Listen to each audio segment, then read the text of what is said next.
What's up, everybody? UFC 301 is right around the corner, and there's been a lot of buzz going on around this card. A lot of it being, this card's trash, this is terrible, how could the UFC make this a pay-per-view?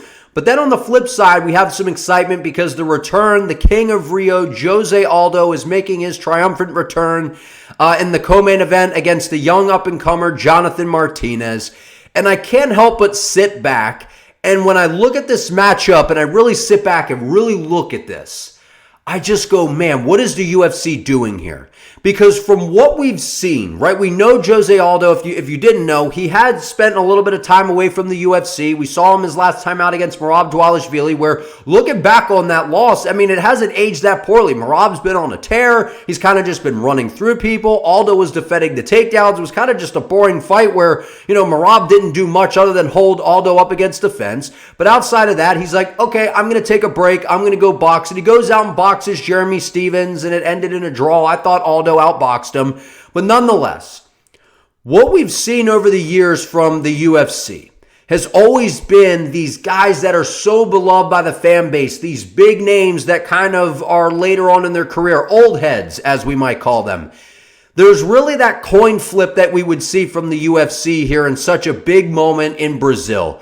Are they really trying to do everybody and Jose Aldo a favor and give him a matchup they believe he can win? Or are they trying to add his scalp to the resume of the up-and-coming guy in Jonathan Martinez, who isn't just some guy, by the way?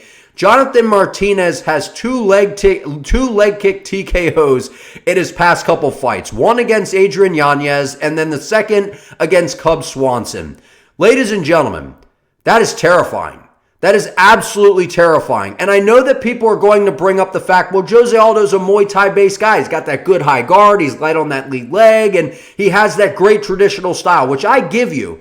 Throughout his career, that is the perfect style to translate into your later years, right? Jose Aldo, I believe, is 37, so he's not like super old like we see Alex Pineda and what he's doing, and he's like 36, 37 years of age. So Aldo still has a lot of gas left in the tank, and this man still has outstanding hand speed, and he's still incredible. But what makes me really nervous is Jonathan Martinez does not care if you check his kicks. This man will continue to blast away and beat up those legs. And we've seen it doesn't take many before you are in trouble and your movement is compromised. Now, there's a couple ways to look at that. One, Jose Aldo is not a guy that relies heavily on movement. He kind of plots forward and kind of just bounces on that lead leg and those types of things. You could say, well, that is kind of a good thing in this matchup. But one of the things that concerns me, we've also seen Jose Aldo get away from throwing leg kicks as well. Now, I don't know what reason that is, but towards the later part of Aldo's career, he's had a lot of success inside the UFC before he went and boxed Jeremy Stephens. But he hasn't been the same guy in terms of throwing the leg kicks to where he's been a lot more boxing-oriented, which I will say, coming into this matchup, he is definitely the better boxer and has the better hands between him and Martinez. The problem for me lies on how is Aldo going to deal with the kicks of Martinez, because we've seen how Jonathan likes to set these up, man. He'll start to blast you to the body, and they have a lot of steam on them, by the way. They have a lot of steam on them, so you're going to be worried about them. You obviously don't want to catch a head kick. You don't want to get crushed to the body and get dropped with a body shot, from the kick.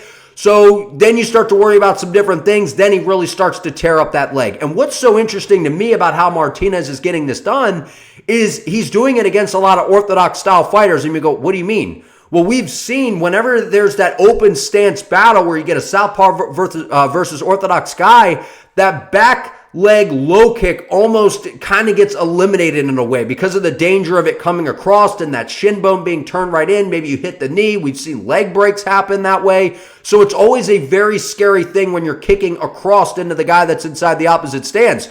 Jonathan Martinez does not care at all. He continues to batter into your legs. Even if you try to check him, like we saw Yanez even try to check some of them, he still will go shin to shin with you, like what we've seen Jan Blachowicz do, like what we've seen Tony Ferguson do. And that is a scary guy to go up against.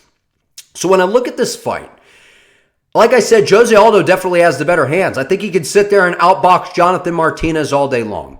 But there's that side of me that wonders, well, but this is the young up-and-coming guy who has a lot of confidence coming into this matchup. He's riding a nice little win streak. He's coming off of leg TKO stoppages.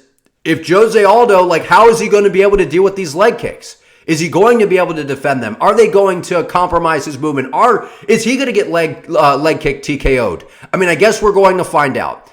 But when I look back at some of the fights that we've seen from Jose Aldo, right? We've seen him go in there and beat Rob Font. We've seen him go in there and beat Marlon Chito Vera. We've seen him deal with Pedro Munoz. We've seen him deal with Marlon Moraes, who he shouldn't have lost that fight to, by the way. The judges, I thought, got that one wrong. But we've seen Jose Aldo deal with some guys that have some outstanding leg kicks. Now, the problem is those guys are orthodox fighters. They're not southpaws. So when it's the southpaw, it's a little bit different. But if I'm really sitting back and taking a look at what we have here, I really think Jose Aldo can win this fight. I really think he can because of the boxing deficiency of Jonathan Martinez is so great, in my opinion, that I believe Aldo is going to be able to sit there and tag him all day long in terms of the hands. The issue just comes down to how does Aldo deal with these leg kicks. And what also concerns me is the lack of leg kicks Aldo throws now himself, which I was just mentioning. It's just so strange to me. Throughout his career, he used to be a guy that was so leg kick heavy. I mean, he would tear apart your legs. You even look back when he got finished by Piotr Jan. Like, we look back at those matchups with Aldo and back in the day with Holloway and all these different things where Aldo was just so good with the leg kicks. And for whatever reason, I don't know if he's just battered his shins or his feet or whatever it is, but throughout the course of time, he's really gotten away from that. And I know that he's focused heavily on boxing and he's done a lot of different things. If I'm Jose Aldo coming into this matchup, I'm knowing that this guy is young, he's hungry, and he's going to be banking on leg kicks. Well, how do you negate the leg kicks? Well, obviously getting your leg out of the way and checking the kicks or making him pay every single time he throws them. And what we've seen guys do to deal with good leg kickers, we saw Yuri Prochazka do this against Alexander Rakic at UFC 300. If you're not able to get your leg out of the way, if you're not able to check it, step in and throw some meaty shots down the middle, man. Throw a missile right hand down the middle, throw a nasty hook, something that lands that tries to deter the opponent from continuing to just spam kicks at you. Because I can promise you, if Jose does not find a way to have an answer for those leg kicks, Martinez is going to sit at range and blast those all day long. And then when you try to close him down, Martinez is kind of dangerous in the clinch. We saw the knee he landed on Cub Swanson. We have seen that if you sleep on some of the other abilities of Martinez, you can get caught. And I don't believe Jose Aldo is going to do that coming into this matchup. I just get very concerned whenever we see the UFC do something like this. We see a young up-and-coming guy who's finishing people, doing crazy things, leg kick TKOing people, showing a flashy striking style, so to speak. And then you get the old head that everybody loves that would just be such a nice scalp on the record of Jonathan Martinez. But I really don't know that the UFC would do that to a guy like Jose Aldo, right? They let him go his way. They let him box. They let him come back. So I would like to think all that Aldo has done for the sport that the UFC would hopefully do right by him.